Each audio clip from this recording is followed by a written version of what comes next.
দেখেন আমাদের গ্রাম্য সেই ছবিগুলি আগে কি ছিল আর এখন সেখানে দেখানো হচ্ছে ছেলে মেয়েদের অবাধ চলাফেরা।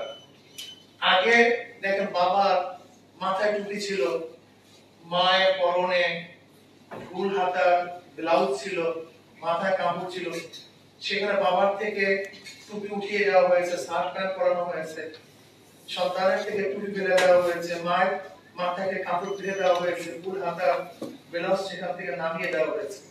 এরকম ভাবে ইবতেদায়ী মাদ্রাসার থেকে এইভাবে চলতেছে। এরপর আসেন, আগে আমাদের শিক্ষার মধ্যে কি ছিল? বাংলাদেশ কৃষি নির্ভরশীল দেশ।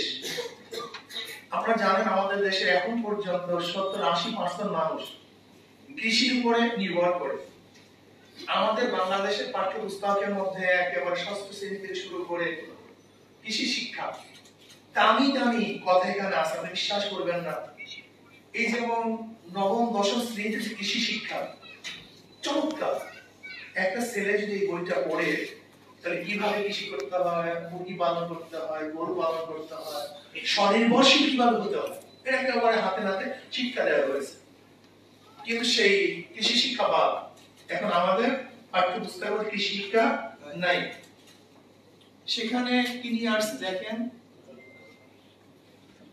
এই গার্হস্থ্য শিক্ষা, এই গার্হস্থ্য বিজ্ঞানও কিন্তু আমাদের মেয়েদের জন্য খুবই প্রয়োজন ছিল। কিভাবে সেলাই করবে, রান্না করবে, ঘরে কিভাবে শিল্প উন্নয়ন করবে, খুব সুন্দর মতো হাতে নাতে শিক্ষা দেওয়া হয়েছিল। মানে স্বনির্ভরশীল পরিবার গড়ার জন্য যা কিছু শিক্ষা দরকার ছিল সেগুলো এখানে দেওয়া হয়েছে, কিন্তু সেটাকেও বাদ দেওয়া হয়েছে নাই। এখন নিয়ে আসছে কি, এই যে দেখেন ছবির মধ্যে শিল্প সংস্কৃতি, সব কিসের ছবি দেখছেন তো? এই ঢোল তারকা, তবলা, একতারা, এই শিল্প সংস্কৃতি, সেখানে হারমোনিয়াম, প্রত্যেকটা বই দেখেন হারমোনিয়াম, এই যে ঢোল, এই যে দেখেন শিল্প সংস্কৃতি, সেখানে তবলা মাথায় একটু করে যে বুকের মধ্যে তবলা নিয়ে বাজাইতেছে, প্রত্যেকটা মধ্যে, শুধু একটা না। এই শিল্প সংস্কৃতি দেখেন, এই যে হারমোনিয়াম। শিল্প সংস্কৃতির মধ্যে শিল্প সংস্কৃতি এটা শিল্পকলার কাজ, এটা জাতীয় শিক্ষা কারিকুলামের অন্তর্ভুক্তই হয় না, হতেই পারে না। এটা শিল্পকলার কাজ, কেউ ড্যান্স দিবে না আসবে। কিন্তু শুধু তাই নয়, এখানে কি লেখা হয়েছে আপনার আশ্চর্য হয়ে যাবেন।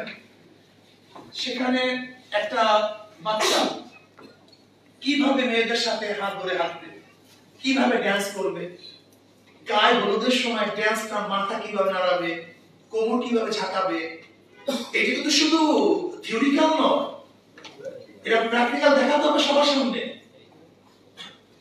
একটা পড়া আর সেটা বাস্তবে উপস্থাপন করা।